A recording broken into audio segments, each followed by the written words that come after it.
최근 필기시험에서 반복해서 출제되는 핵심 문제를 쏙쏙 뽑아 한 방에 정리해 봅니다. 여기서 언급된 문제들은 기본 중에 기본, 더욱 중요하니까 꼭 확인하셔야 합니다. 이 영상을 통해서 출제 경향을 한눈에 파악하여 시험 준비를 든든하게 하시기 바라고 더 상세한 설명은 단원별 속속풀이를 참고하시기 바랍니다.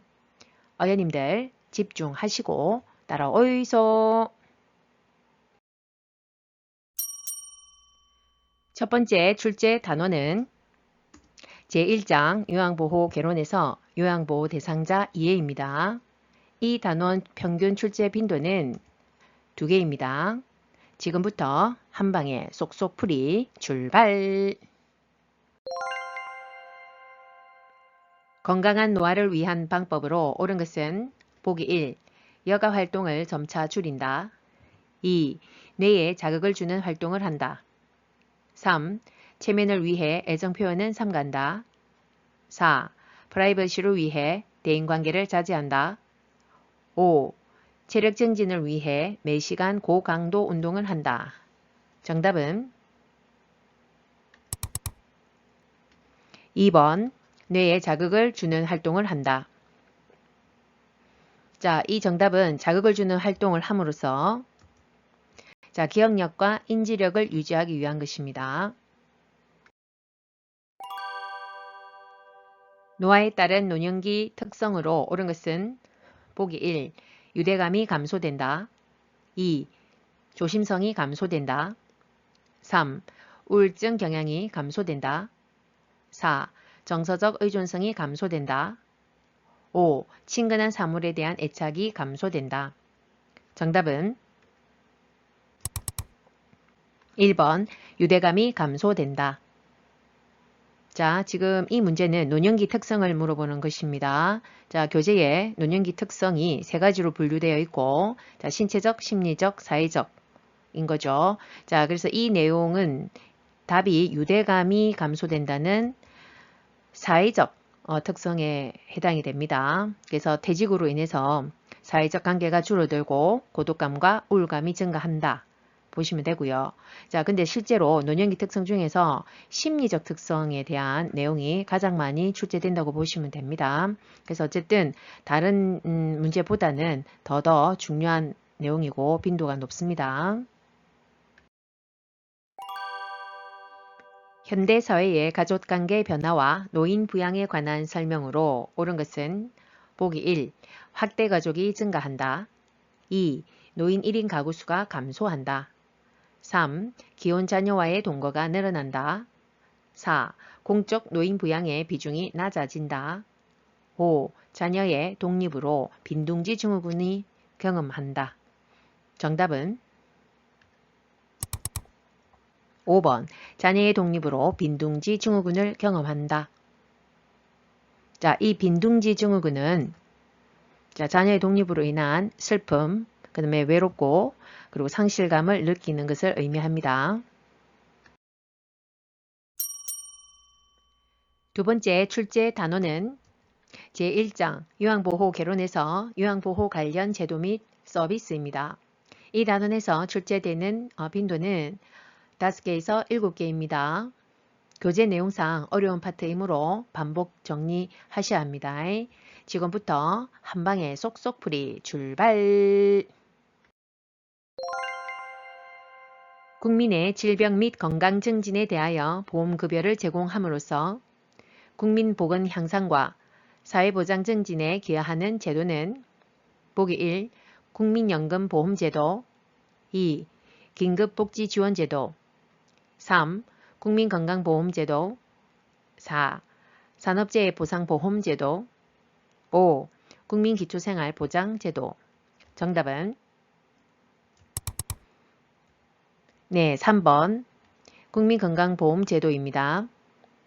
자, 이 문제는 사회보험의 종류를 물어보는 것입니다. 자, 그래서 답은 국민건강보험제도이고 기타 1번 국민연금과 그 다음에 뭐 산재, 산업재해, 보상보험 요것도 다 우리 사회보험의 한 종류다 보시면 되고요. 그 다음에 2번에 있는 긴급복지지원이랑 그 다음에 5번에 국민기초생활 보장제도는 다 공적 부조에 해당됩니다. 자, 그래서 우리가 사회복지의 분야인 사회보험 분야가 있고 공적 부조 분야가 있으니까 구분하시고 참고하십시오.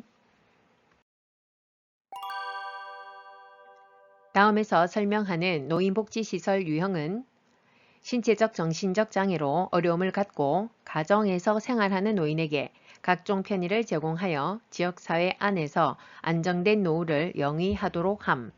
보기 1. 양로시설 2. 방문요양 3. 노인요양시설 4. 노인복지주택 5. 노인공동생활가정 정답은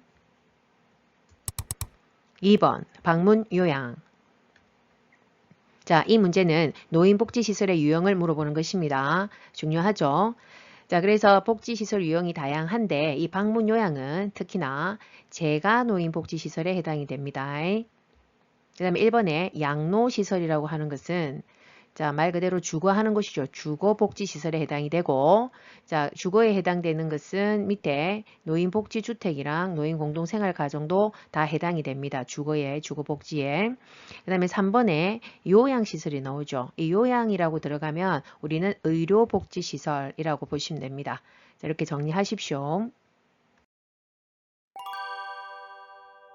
노인장기요양보험급여 대상자는 보기 1. 백내장 수술을 한 65세 남자 2. 관절염으로 수술을 한 70세 여자 3. 골절로 병원에 입원 중인 60세 남자 4. 혼자서 일상생활이 가능한 75세 여자 5. 뇌경색으로 일상생활이 어려운 50세 남자 정답은 5번 뇌경색으로 일상생활이 어려운 50세 남자. 노인장기요양 인정 신청 및 판정 절차에 대한 설명으로 옳은 것은 보기 1. 최종 등급 판정은 장기요양기관에서 한다. 2. 방문조사는 교육을 이수한 장기요양기관 직원이 한다. 3. 지자체는 장기요양 인정서를 국민건강보험공단에 제출한다. 4. 결핵으로 신체활동이 어려운 60세 남자는 급여 대상자이다. 5. 표준장기요양 이용계획서는 국민건강보험공단이 수급자에게 제공한다. 정답은 네, 5번. 표준장기요양 이용계획서는 국민건강보험공단이 수급자에게 제공한다.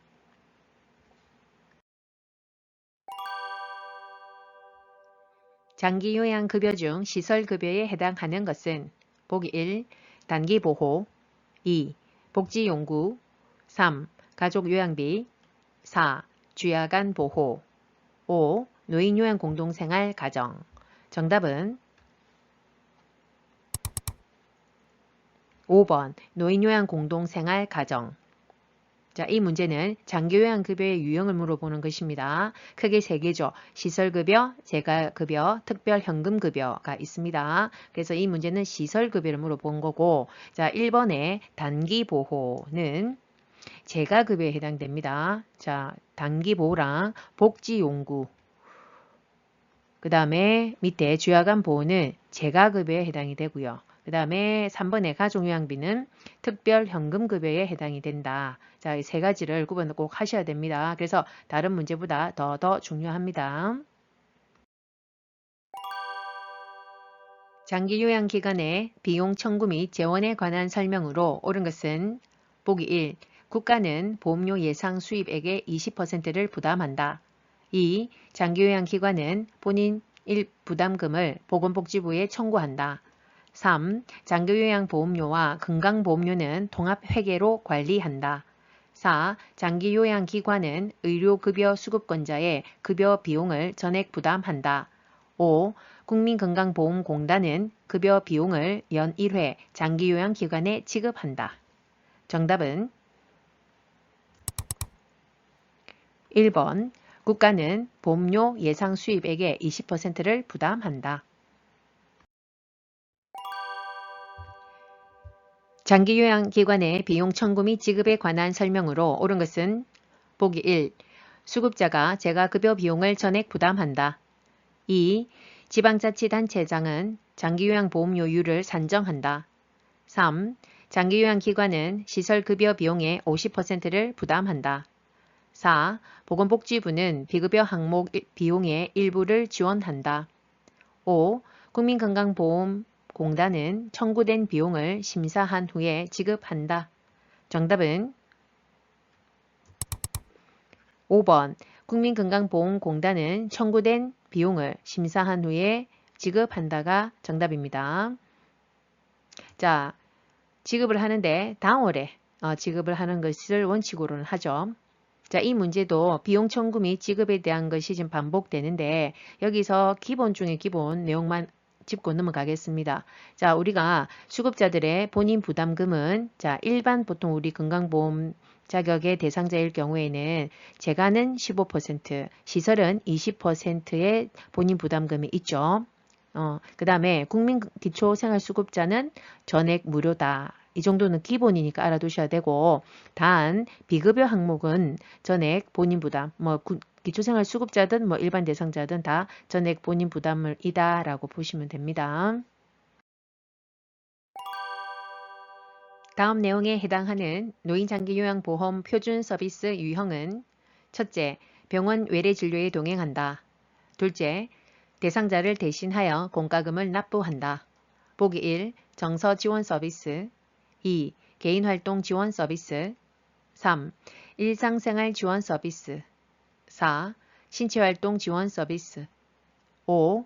기능회복 훈련 서비스 정답은 2번 개인활동 지원 서비스. 자, 이 문제는 표준 서비스의 유형을 물어보는 것입니다. 그래서 더 중요한 내용입니다. 요양보호 서비스 제공 원칙으로 옳은 것은 보기 1. 대상자 가족 중심으로 서비스를 제공한다. 2. 대상자가 자립생활을 할 수 있도록 지원한다. 3. 응급상황 시 우선순위에 따라 의료행위를 한다. 4. 대상자의 개인적 욕구보다 기관의 지침을 중시한다. 5.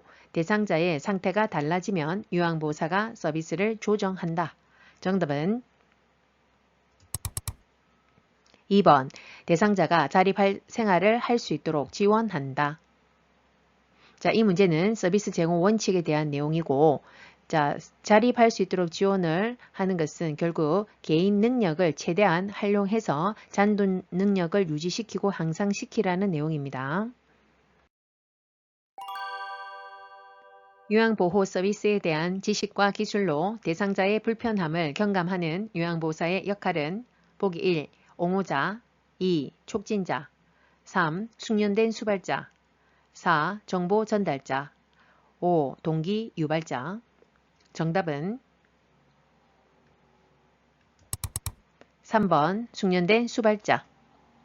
자, 이 문제는 요양보호사의 역할을 물어보는 것입니다. 자, 그래서 보기에 나와 있는 나머지도 다 확인하셔야 되고 자, 이번에 있는 촉진자는 역할에 나오지 않는 부분입니다. 그러면 추가로 여기에 나와 있는 것 외에 관찰자와 말벗 상담자까지 총 6가지 역할이 나오니까 꼭 정리해 두셔야 됩니다. 왜냐하면 매우 기본이 되는 중요한 문제입니다. 세 번째 출제 단원은 제1장 요양보호 개론에서 인권과 직업윤리입니다. 이 단원에서 평균 출제 빈도는 10개로 매우 높습니다. 아주 중요하죠. 지금부터 한 방에 쏙쏙 풀이 출발! 다음 사례는 시설 대상자의 권리 중 어떤 것에 위배되는가? 대상자 매트리스가 푹 꺼져서 허리도 아프고 잠도 안 와. 요양보호사 어쩔 수 없어요. 여기는 모두 같은 매트리스를 사용하고 계시니 그냥 쓰세요. 보기 1. 신체 구속을 받지 않을 권리 2. 사생활과 비밀 보장에 관한 권리 3. 차별 및 노인 학대를 받지 않을 권리 4. 안락하고 안전한 생활 환경을 제공받을 권리 5. 자신의 재산과 소유물을 스스로 관리할 권리 정답은 4번 안락하고 안전한 생활 환경을 제공받을 권리. 자, 이 문제는 시설에서 생활하는 노인의 권리에 대한 내용이고 우리 특히 생활 단계에 11가지가 나오죠. 그래서 자주 출제되는 내용 위주로는 꼭 다 정리해 두셔야 됩니다. 아주 중요합니다. 다음 내용에 해당하는 노인 학대 유형은 첫째, 물건을 파손하는 행위로 위협함. 둘째, 집 밖으로 나가지 못하게 통제함. 보기 1. 방임 2. 유기 3. 신체적 학대 4. 정서적 학대 5. 경제적 학대. 정답은 3번 신체적 학대.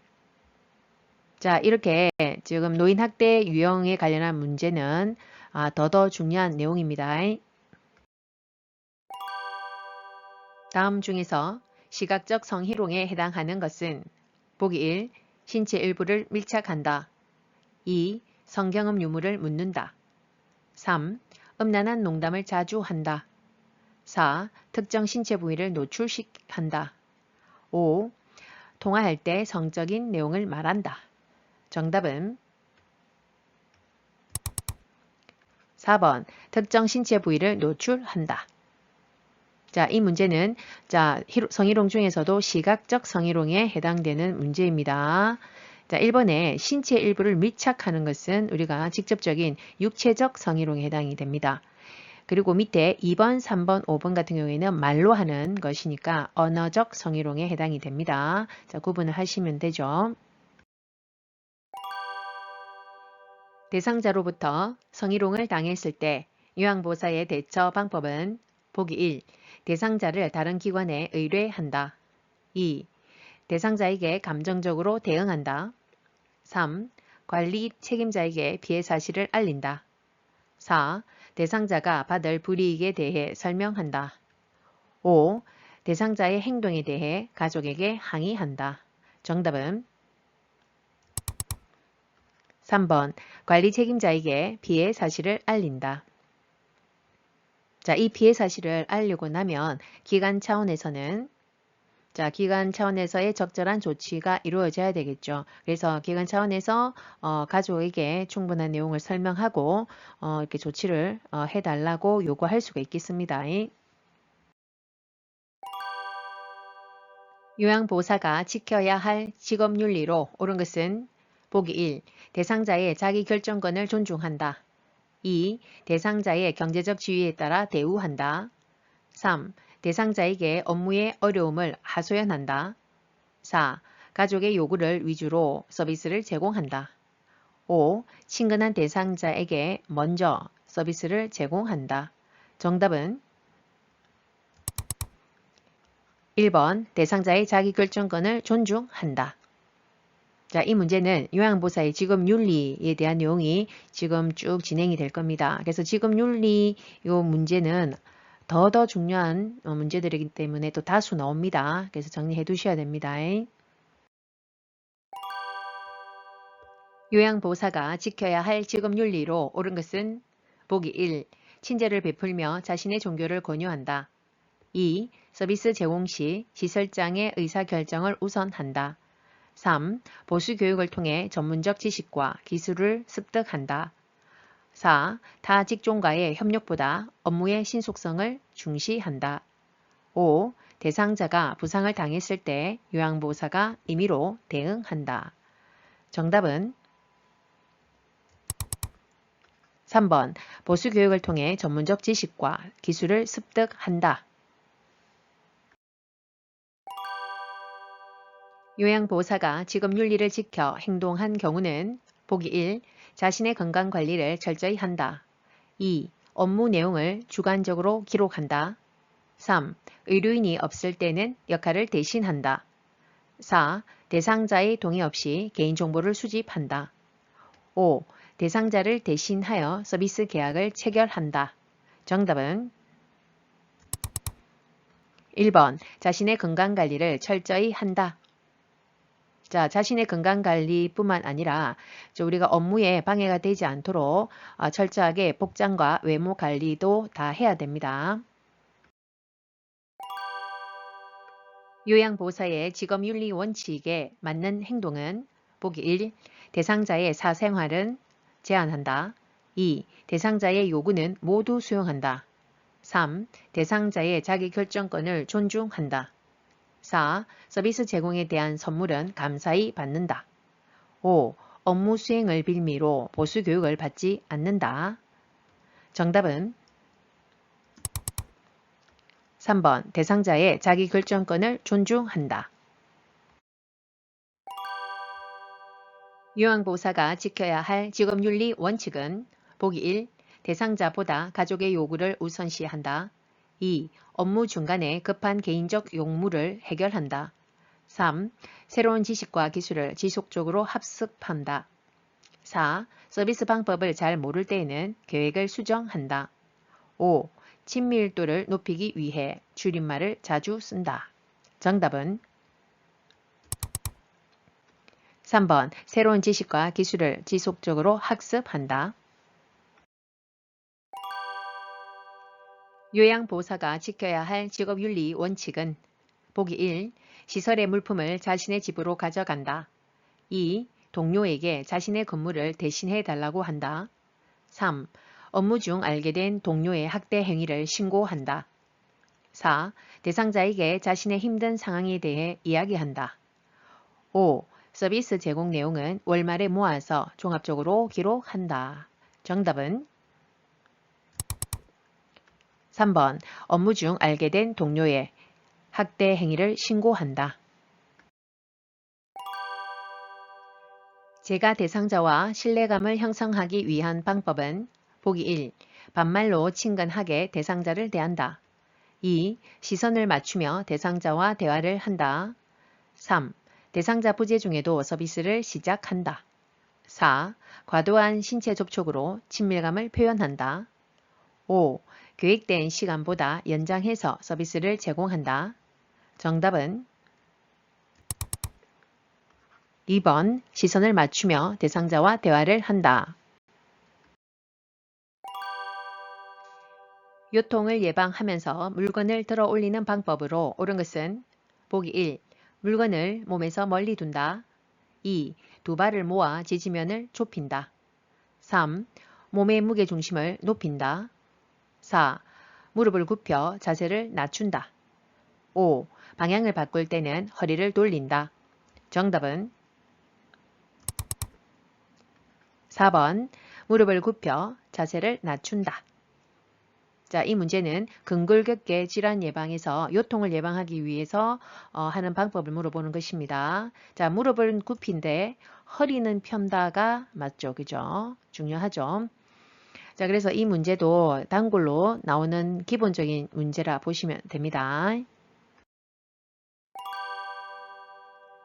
요양보호사가 감염을 예방하는 방법으로 옳은 것은 보기 1. 기침을 할 때 손으로 입을 가리고 한다. 2. 결핵 대상자가 완치될 때까지 접촉하지 않는다. 3. 머리니 감염 대상자와 수건을 공동으로 사용한다. 4. 오매 걸린 대상자와 접촉하여 증상이 나타나면 치료를 시작한다. 5. 노로바이러스에 감염된 경우 2-3일간 요양보호 업무를 중단한다. 정답은 5번 노로바이러스에 감염된 경우는 2-3일간 요양보호 업무를 중단한다. 입니다. 자, 2-3일간 요양보호 업무를 중단할 뿐만 아니라 자, 증상 회복 후에도 최소 2-3일간은 음식 조리는 하지 않는 것이 원칙입니다. 네 번째 출제 단원은 제2장 요양보호 기초 지식에서 3개의 단원 전체입니다. 이 단원의 내용은 광범위하여 평균 출제 빈도는 14개로 가장 높고 골고루 출제되는 편입니다. 지금부터 한 방에 쏙쏙 풀이 출발! 노인성 질환의 특성은 보기 1. 경과가 짧다. 2. 원인이 명확하다. 3. 초기 진단이 용이하다. 4. 합병증이 동반되기 쉽다. 5. 정상적인 노화 과정과 구분하기 쉽다. 정답은 4번 합병증이 동반되기 쉽다. 자, 이 문제는 노인성 질환의 특성이고 아주 기본이 되는 문제입니다. 대상자가 변비가 있다고 할 때 요양보호사의 대처 방법은 보기 1. 하제를 준다. 2. 좌약을 넣어준다. 3. 식사량을 줄여서 제공한다. 4. 글리세린으로 관장을 해준다. 5. 변이가 생긴 즉시 화장실에 가게 한다. 정답은 5번 변이가 생긴 즉시 화장실에 가게 한다. 노화에 따른 호흡기계 변화로 옳은 것은 보기 1. 폐활량 증가 2. 기침 반사 증가 3. 섬모운동 감소 4. 코점막의 건조함 감소 5. 기관지 내 분비물 감소. 정답은 3번 섬모운동 감소.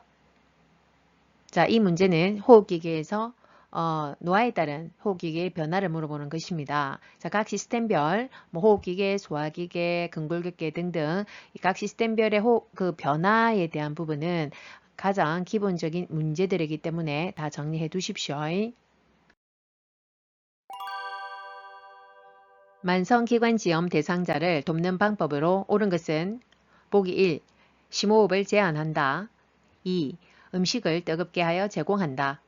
3. 창문을 열어 찬 공기로 환기한다. 4. 호흡곤란 시 앙와의 자세를 취하게 한다. 5. 처방대로 기관지 확장제를 사용하게 한다. 정답은 5번 처방대로 기관지 확장제를 사용하게 한다. 노화에 따른 심혈관계 변화로 옳은 것은 보기 1. 최대 심박출량 증가 2. 심장 근육의 두께 증가 3. 말초에서 심장으로 혈액순환 증가 4. 말초 혈관의 저항 감소 5. 기립성 저혈압 발생 감소. 정답은 2번 심장 근육의 두께 증가. 자, 노화에 따른 심혈관계 변화를 물어봅니다. 자, 다른 부위와 다르게 심장의 근육은 나이가 들수록 두꺼워진다고 했습니다. 하지만 탄력성은 떨어진다, 근력은 떨어진다고 했습니다. 그래서 심장의 수축력이 감소하고 심박출량도 감소합니다. 자, 그래서 이런 노화에 따른 그 시스템의 변화들은 다 기본적인 문제라고 했습니다. 노화에 따른 근골격계 변화로 옳은 것은 보기 1. 인대의 탄력 감소 2. 허리의 피하지방 감소 3. 뼈의 질량 증가 4. 추간판 두께 증가 5. 근육의 긴장도 증가. 정답은 1번 인대의 탄력 감소. 자, 인대의 탄력 감소로 인해서 자, 관절의 운동이 제한이 오겠죠. 자, 이 문제 또한도 노화에 따른 근골격계의 변화로서 아주 기본이 되는 중요한 문제들입니다. 골다공증을 예방하는 방법으로 옳은 것은 보기 1. 자외선 차단 2. 저체중 유지 3. 체중 부하 운동 제한 4. 항혈전제 장기 복용 5. 비타민 D 함유 음식 섭취. 정답은 5번 비타민 D 함유 음식 섭취. 자, 이 문제도 근골격계의 골다공증에 관련한 내용입니다. 자, 골다공증 내용도 상당히 꾸준히 계속 반복되는 문제입니다. 자, 답은 5번이고 비타민 D는 자, 칼슘의 흡수율을 높이기 위해서 반드시 같이 복용돼야 되는 것입니다. 자, 그래서 음식으로는 뭐 대구의 간류, 연어, 고등어, 짱어, 달걀, 유제품들에 많이 포함되어 있다고 하죠. 교재에 표에 나와 있었죠. 자, 그래서 이 문제도 계속 단골로 기본이 되는 문제들입니다.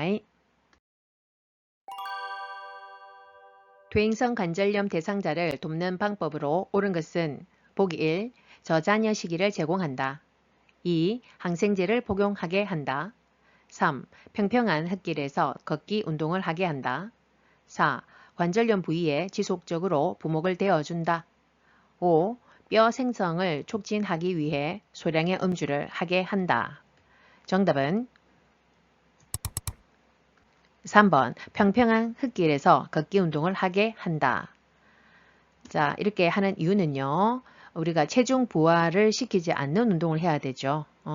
골다공증에는 체중 부하를 해야 되는 운동이고, 자, 그래서 흙길에서 걷기와 가장 또 좋은 것은 물에서 하는 수영, 체조, 그다음에 뭐 체중, 그다음에 조절. 그러니까 배가 또 많이 나와 있으면 무릎이 부하가 되니까, 자, 이런 것들이 좋다라고 했습니다. 그래서 이 퇴행성 관절염도 아주 기본적으로 많이 나오는 중요한 문제입니다. 노화에 따른 피부계 변화에 관한 설명으로 옳은 것은 보기 1. 표피가 두꺼워진다. 2. 손발톱이 두꺼워진다. 3. 머리카락이 굵어진다. 4. 각질층의 수분 함량이 증가한다. 5. 모근의 멜라닌 생성이 증가한다. 정답은 2번 손발톱이 두꺼워진다. 자, 손발톱이 두꺼워지면서 딱딱해지고 세로줄 또 잘 깨지고 부서진다 라고 되어 있습니다. 자, 이 피부계의 노화에 따른 변화도 아주 기본이 되는 문제겠죠. 피부 건조증 대상자를 돕는 방법으로 옳은 것은 보기 1. 꼭 끼는 옷을 입게 한다. 2. 뜨거운 물로 목욕하게 한다. 3. 목욕 후 물기를 두드려 말려준다. 4. 겨울철에는 제습기를 사용하게 한다. 5. 샤워를 자주 하여 피부 각질을 없앤다. 정답은 3번 목욕 후 물기를 두드려 말려준다. 자, 가볍게 또도독 두드려 말려줍니다. 그리고 물기가 마르기 전에 보습제를 발라주는 게 효과적입니다. 자, 이 피부 건조증도 피부계 질환에서도 자주 언급되는 문제입니다. 욕창 발생 위험이 가장 높은 대상자는 보기 1. 걷기를 즐기는 과체중 대상자. 2. 지팡이를 짚고 걷는 파킨슨병 대상자. 3. 체중 부하 운동이 어려운 관절염 대상자. 4. 체위 변경이 어려운 척수장애 대상자. 5. 보조기구를 사용하여 산책하는 편마비 대상자. 정답은 4번 체위 변경이 어려운 척수장애 대상자. 자, 욕창의 발생 위험도가 높은 것을 물어보는 것이고요. 자, 체위 변경이 어렵다는 것은 거의 부동자세닥이죠. 척수의 신경이 손상이 가서 그러다 보면 결국은 우리가 기저귀를 사용하게 되고, 자, 이 기저귀를 사용하면 더욱더 욕창의 발생 위험도는 높습니다. 특히나 또 뭐 꼭 기저귀를 사용하지 않는다 하더라도 못 움직이니까 누워 있으면 그 뼈, 돌출된 뼈가 마찰이 되고 피하 지방이 또 작은 경우에는 더 이제 욕창 피부가 눌려져서 괴사가 오기가 쉽습니다. 자, 피부계의 요 욕창 또한도 기본이 되는 문제죠. 둔부에 욕창이 있는 대상자를 돕는 방법으로 옳은 것은 보기 1. 도넛 모양 베개를 대어준다. 2. 뜨거운 물주머니를 대어준다. 3. 한두 시간마다 체위를 바꾸어준다. 4. 대상자의 옷을 끌어서 체위 변경을 한다. 5. 파우더를 발라 피부를 건조하게 해준다. 정답은 3번 한두 시간마다 체위 변경을 한다 입니다. 자, 한두 시간인데, 자, 침대에 누워있는 경우에는 2시간마다, 최소 2시간마다 변경이고, 의자나 휠체어에 앉아있는 경우에는 1시간마다 교체해야 됩니다. 그 상체의 체중 부하가 더 생기기 때문에. 자, 이 욕창이 기본적으로 나오는 문제라고 했습니다. 노화에 따른 감각기계 변화로 옳은 것은 보기 1. 통증에 대한 민감성이 증가한다. 2. 고막의 소리 전달 능력이 증가한다. 3. 같은 계열의 여러 색을 잘 구별한다. 4. 노인성 난청이 발생하여 고음을 잘 들을 수 있다. 5. 동공지름 감소로 빛을 받아들이지 못해 밝은 곳을 좋아한다. 정답은 5번 동공지름 감소로 빛을 받아들이지 못해 밝은 곳을 좋아한다. 자, 동공지름이 이게 20대에 비해서 3분의 1 정도로 줄어든다고 하죠. 그래서 빛이 들어오는 양이 줄어들다 보니까 밝은 곳이나 밝은 옷 이런 것들을 더 좋아합니다. 자, 감각기기에서 나오는 변화이고 이건 특히 이제 시각에 관련한 내용입니다. 노화에 따른 시각계 변화에 관한 설명으로 옳은 것은 보기 1. 결막이 얇아진다. 2. 수정체가 투명해진다. 3. 눈물의 양이 증가한다. 4. 각막 반사가 증가한다. 5. 동공의 지름이 커진다. 정답은 1번 결막이 얇아진다. 자, 얇아지면서 동시에 누렇게 변한다 라고 했습니다. 노화에 따른 내분비계 변화로 옳은 것은 보기 1.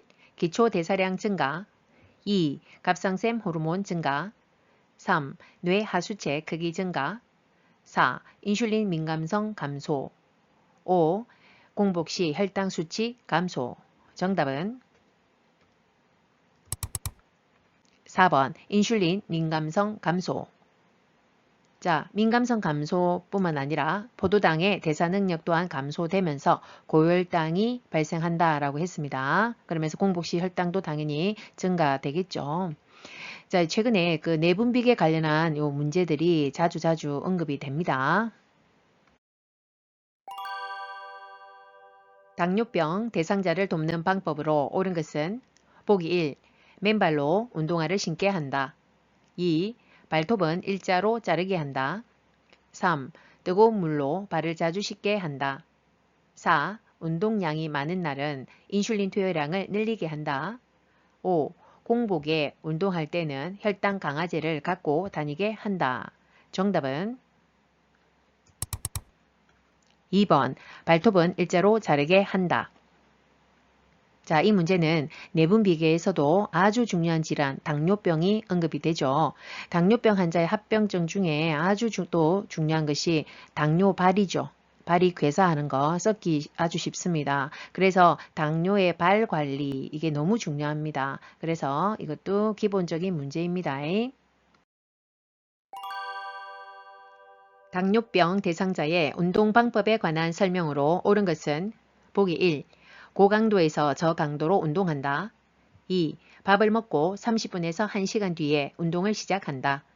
3. 혈당이 300mg/dL 이상이면 운동 강도를 높인다. 4. 혈당 강화제를 복용하는 경우에는 운동을 제한한다. 5. 안정시 심박동수의 3배가 될 정도의 강도로 운동한다. 정답은 2번 밥을 먹고 30분에서 1시간 뒤에 운동을 시작한다. 자, 30분에서 1시간 뒤에 운동을 시작하는 이유는 우리가 혈당이 밥을 먹고 탄수화물이 분해돼서 포도당이 흡수가 되면 당이 올라가기 시작할 때 운동을 시작하는 것이 효과적이다 이 말이고 그죠? 그리고 하루에 최소 30분 이상, 일주일에 5회 이상 운동하라라고 되어 있죠. 노인 우울증의 특징으로 옳은 것은 보기 1. 밤에 숙면을 취한다. 2. 증상이 명확하게 나타난다. 3. 주변에 대한 관심이 많아진다. 4. 친근한 물건에 대한 애착이 증가한다. 5. 두통, 소화불량 등 신체 증상을 호소한다. 정답은 5번 두통, 소화불량 등 신체 증상을 호소한다. 선망에 관한 설명으로 옳은 것은 보기 1. 의식이 명료하다. 2. 주의력이 감소한다. 3. 회복이 불가능하다. 4. 수면 양상이 일정하다. 5. 증상이 서서히 나타난다. 정답은 2번 주의력이 감소한다. 자, 주의력이 감소되는 것은 결국 의식의 변화로 인해 주의력이 저하한다라고 되어 있고, 자, 동시에 인지장애로 인한 진압력의 저하도 나타납니다. 뇌에 혈액을 공급하는 혈관이 막히거나 터졌을 때 나타나는 증상은 보기 1. 묽은 혈변 2. 전신성 수포 3. 관절 부위의 통증 4. 몸의 균형 감각 상실 5. 가래가 나오는 기침. 정답은 4번 몸의 균형 감각 상실. 자, 이번 문제는 신경계의 뇌졸중에 관련한 문제죠. 자, 혈관이 막히거나 터졌다. 자, 막힌 것은 뇌경색, 터지는 것은 뇌출혈, 이런 걸 다 포함해서 우리가 뇌졸중이라고 얘기를 하죠. 그래서 뇌졸중의 증상은 우리 교재에 11가지가 쭉 나열되어 있습니다. 그 전반적으로 다 알아두셔야 됩니다. 자, 그래서 지금 4번은 특히나 뇌졸중이 뇌의 어느 부위에 발생되느냐에 따라 또 증상이 좀 다양했습니다. 그래서 몸의 균형 감각이 특히 상실되는 경우에는 자, 손해에 손상이 왔을 때, 그죠? 우리 손해가 우리가 몸의 균형, 운동을 조절하는 그런 기능이 있다 보니까 손해의 손상 시에 이런 균형 감각이 상실되고 어지럽거나 운동실조증, 우리 알고 계시죠? 자, 이런 것들 비틀비틀 술 취한 사람처럼 자, 이런 증상들이 나타난다라고 되어 있었습니다. 꼭 정리하시고요. 자주 나옵니다.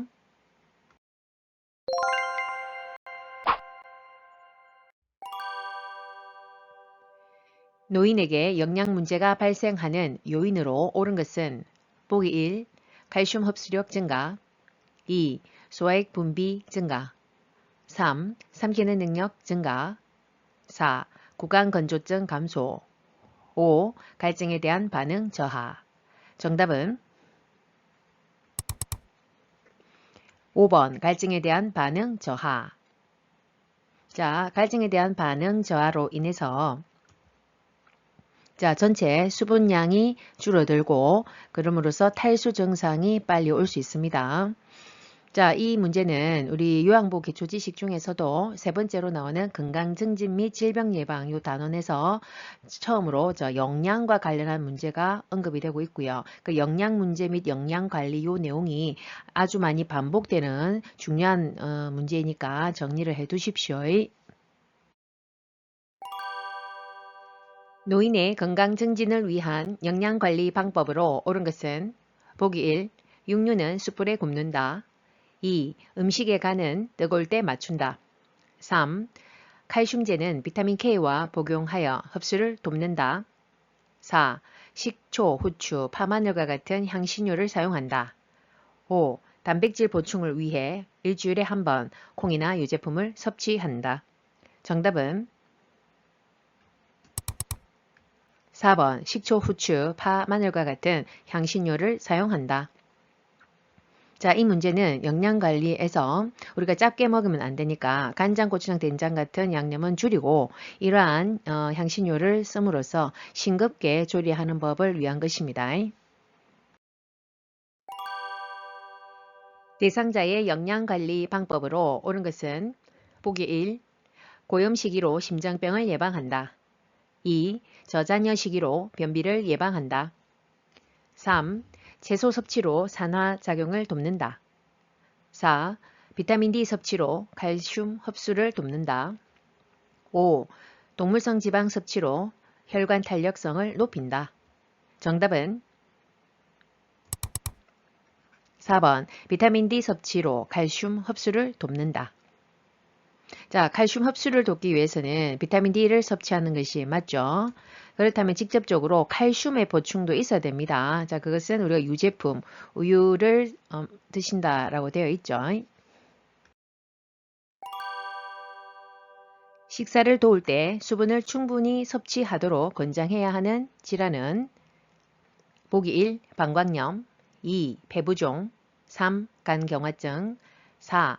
심부전증 5. 만성기관지염. 정답은 1번 방광염. 자, 이 문제는 우리 영양관리 중에서 수분을 충분히 섭취해야 되는 질환과 제한해야 되는 질환이 구분이 되어 있었습니다. 아주 많이 나오는 내용은 아니지만 가끔 나오기 때문에 좀 정리를 해 두시는 게 좋습니다. 그래서 수분을 충분히 드셔야 되는 질환에는 우리 염증성 질환들이 있죠. 빨리 씻어서 내보내기 위해서는 비뇨기계 염증성 질환들, 감염들, 요로 뭐 방광염 이런 것들이 해당이 되고요. 호흡기계 감염도 다 해당이 되겠죠. 그래서 폐렴, 기관지염 이런 것들 물을 충분히 마셔서 가래를 묽게 해야 되고 뱉어내야 됩니다. 그 다음에 혈관이 막혀가지고 오는 그 고혈압 그 다음에 협심증 이런 것들은 우리가 빨리 물을 충분히 마셔서 혈류 개선을 도와야 되겠죠. 그리고 당뇨 이런 것들이 대표적이다 보시면 되고, 그 다음에 제한해야 되는 대표적인 우리가 질환이 이겁니다. 심부전과 신부전입니다. 그래서 이네들은 우리가 소변으로 충분히 배설이 되지 않기 때문에 그 물이 우리 내 몸의 수분이 폐에 빠져나오지 않기 때문에 거기다가 물을 너무 마시면 안 되죠. 그러면 심장에 부담이 가기 때문에 자, 이 애들은 다 해당 사항 없고, 간경화도 마찬가지고 기타 뭐 부신 기능 저하증 이런 것들이 있다라는 거 정리는 좀 하십시오. 노인이 운동을 깊이 하는 요인으로 옳은 것은 보기 1. 낙상에 대한 두려움이 있다. 2. 자극에 대한 반응이 빠르다. 3. 관절의 가동 범위가 증가한다. 4. 폐조직의 탄력성이 증가한다. 5. 심장 근육의 수축력이 강해진다. 정답은 1번 낙상에 대한 두려움이 있다. 자, 이 문제는 우리가 건강증진 및 질병 예방에서 두 번째 운동 문제 및 관리에 대한 내용입니다. 자, 그래서 운동을 깊이 하는 요인은 낙상에 대한 두려움도 있지만 운동에 대한 그 자체의 두려움과 우울증, 그리고 외로움으로 인한 무기력으로 운동을 깊이 합니다.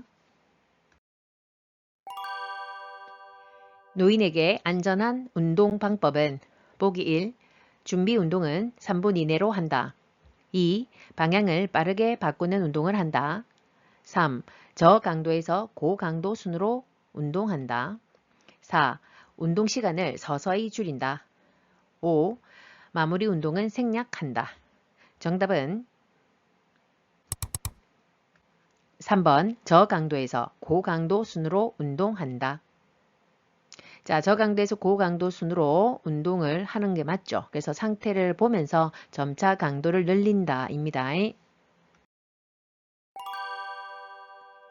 시설 대상자의 숙면을 돕는 방법으로 옳은 것은 보기 1. 시원한 콜라를 제공한다. 2. 수면제를 장기간 복용하게 한다. 3. 취침 전에 고강도 운동을 하게 한다. 4. 옆 대상자가 코를 골면 다른 방으로 옮겨준다. 5. 잠이 오지 않는다면 텔레비전을 시청하게 한다. 정답은 4번 옆 대상자가 코를 골면 다른 방으로 옮겨준다. 자, 이 문제는 우리 건강증진에서 수면 관리에 대한 내용입니다. 대상자의 성생활에 영향을 주는 요인에 관한 설명으로 옳은 것은 보기 1. 전립선 절제술은 발기부전을 유발한다. 2. 항고혈압제 복용은 욕구를 높인다. 3. 유방절제술은 성기능의 변화를 초래한다. 4. 과도한 알코올 섭취는 발기지연을 유발한다. 5. 뇌졸중 재발을 예방하기 위해 성생활을 금한다. 정답은 4번 과도한 알코올 섭취는 발기지연을 유발한다. 자, 이 문제는 성생활, 성문제에 대한 내용입니다.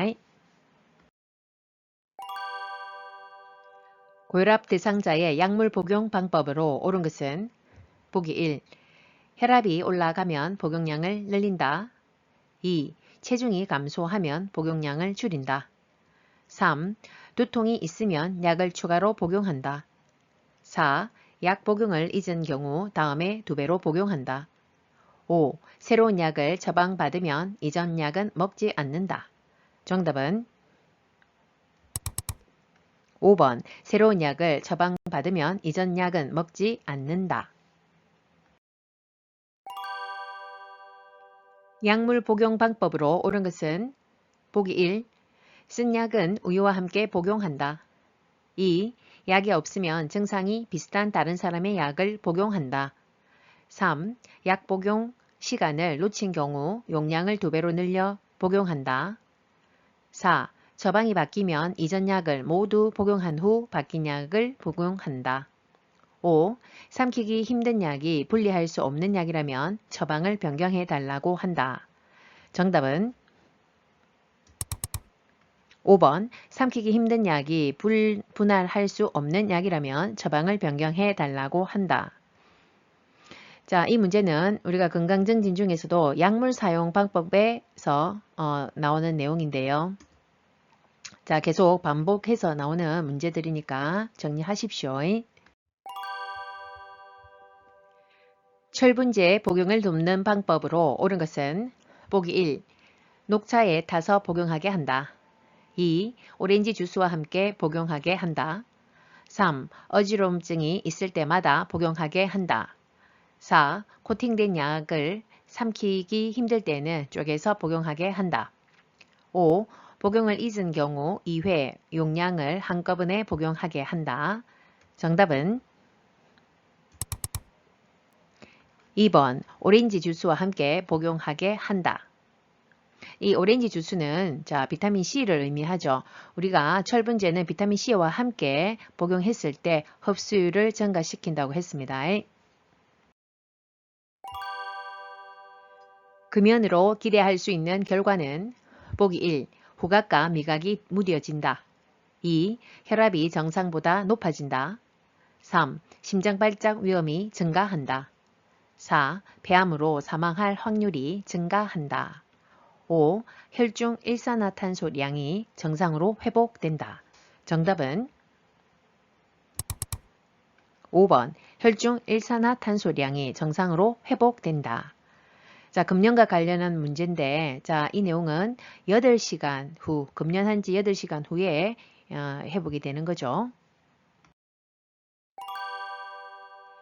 노인에게 권장되는 예방접종에 관한 설명으로 옳은 것은 보기 1. 결핵은 10년마다 1회 접종한다. 2. 대상포진은 매년 1회 접종한다. 3. 파상풍은 5년마다 1회 접종한다. 4. 인플루엔자는 3년마다 1회 접종한다. 5. 폐렴구균은 65세 이후 1회 접종한다. 정답은 5번 폐렴구균은 65세 이후 1회 접종한다 입니다. 자, 이 예방접종과 관련한 문제는 무조건 나오는 또 내용입니다. 아주 중요한 문제니까 교재에 넣어 있는 표 있거든요. 그거를 눈여겨보십시오. 여름철 폭염에 노출되어 현기증을 호소하는 대상자를 돕는 방법으로 옳은 것은 보기 1. 온수로 목욕하게 한다. 2. 지방이 많은 음식을 제공한다. 3. 시원한 물을 천천히 마시게 한다. 4. 따뜻한 물수건을 머리에 대어준다. 5. 실외에서 가벼운 운동을 하게 한다. 정답은 3번 시원한 물을 천천히 마시게 한다. 자, 이 문제는 폭염에서의 안전수칙 내용입니다. 자, 아무래도 지금 8월달 시험 같은 경우에는 여름철에 이제 시험이 진행되다 보니까 이런 폭염 안전수칙이 나올 확률이 높고 겨울철인 경우에는 시험이 겨울철 안전수칙이 또 나올 확률이 있겠네요. 정리하십시오.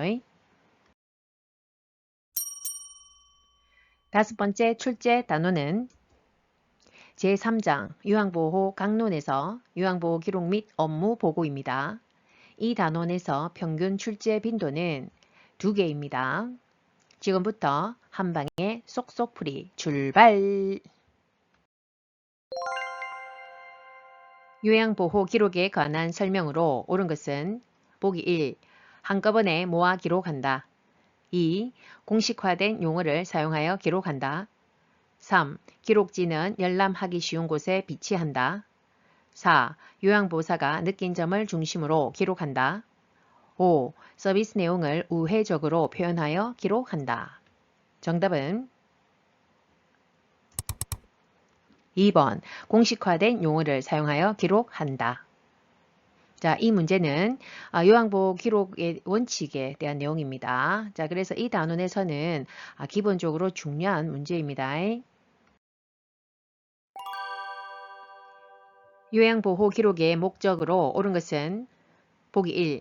서비스 제공 제한 2. 기관의 예산 평가 3. 업무에 대한 책임감 강화 4. 다른 대상자와 정보 공유 5. 문제 발생 시 법적 책임 회피 정답은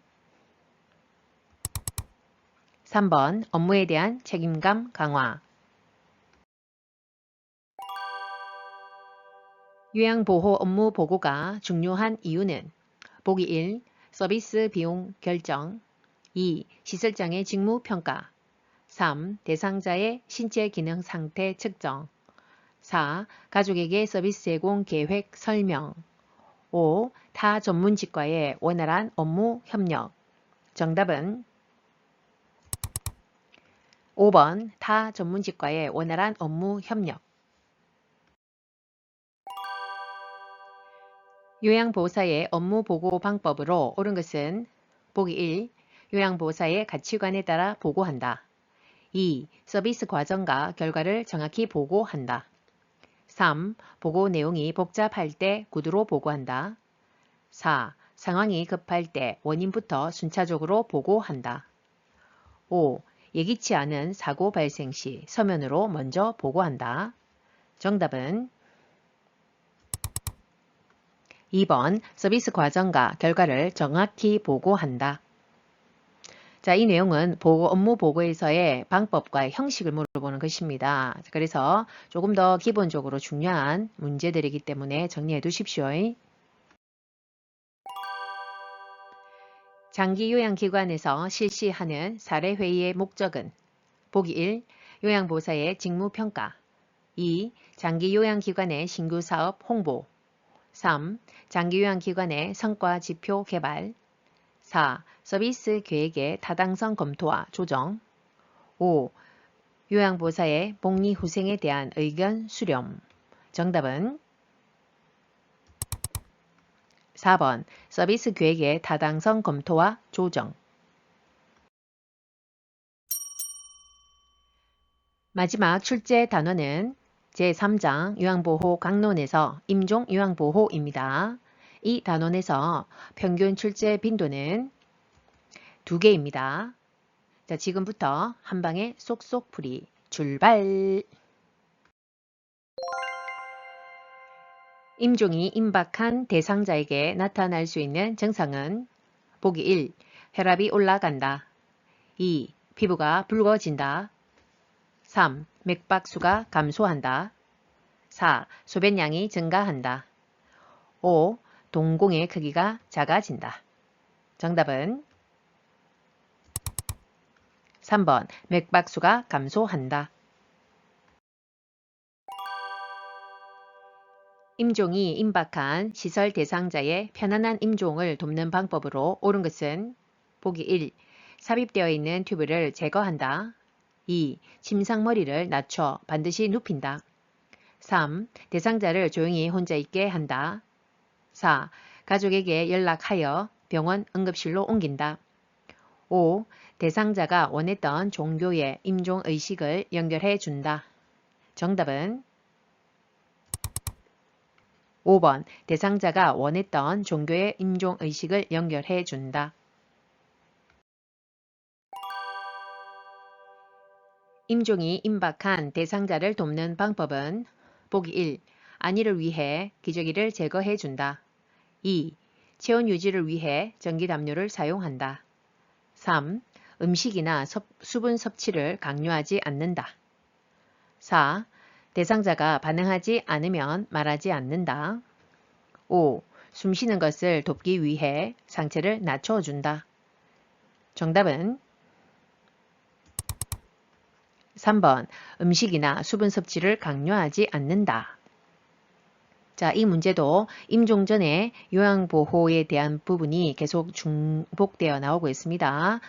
자, 그래서 지금 임종 전에 임박했을 때는 소화력이 떨어지기 때문에 삼킴도 어렵고 그래서 강요하진 않아야 되고 얼음 조각을 입에 그럼 넣어준다든지 삼키기 어려우니까 작은 스프레이로 그 차가운 생수를 살짝 뿌려주어서 기분을 좀 환기 전환시키는 그런 내용이 있겠죠. 그래서 반복해서 나오는 부분이니까 정리하십시오. 임종 직후에 대상자를 돕는 방법으로 옳은 것은 보기 1. 삽입된 튜브를 제거한다. 2.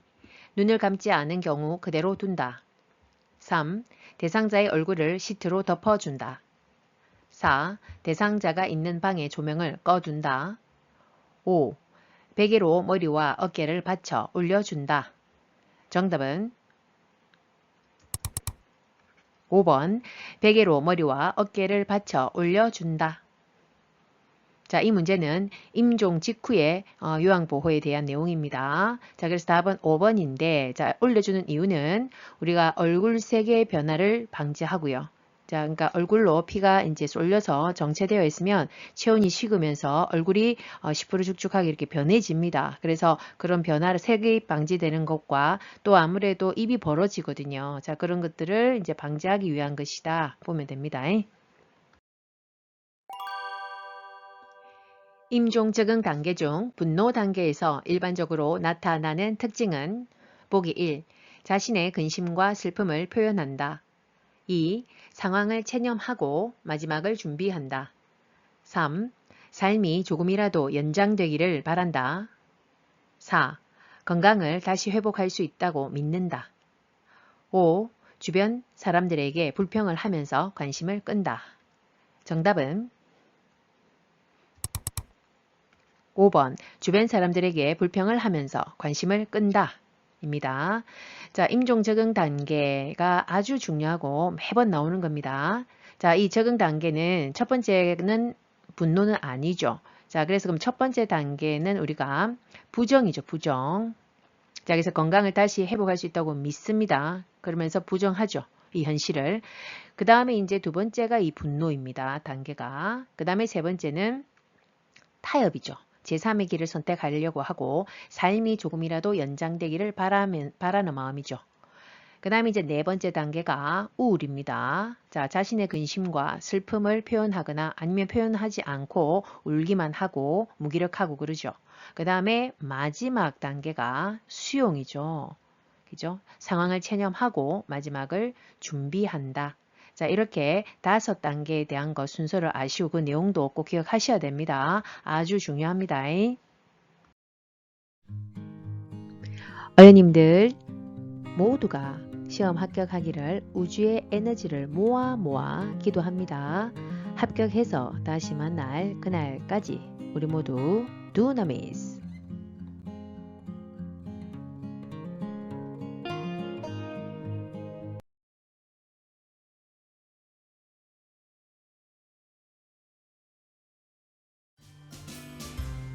앞으로 다양한 학습 내용을 통해 어린이들과 다시 만날 그 시간까지 우리 모두 두나미스, 두나미스. 구독, 좋아요, 알림 꾹.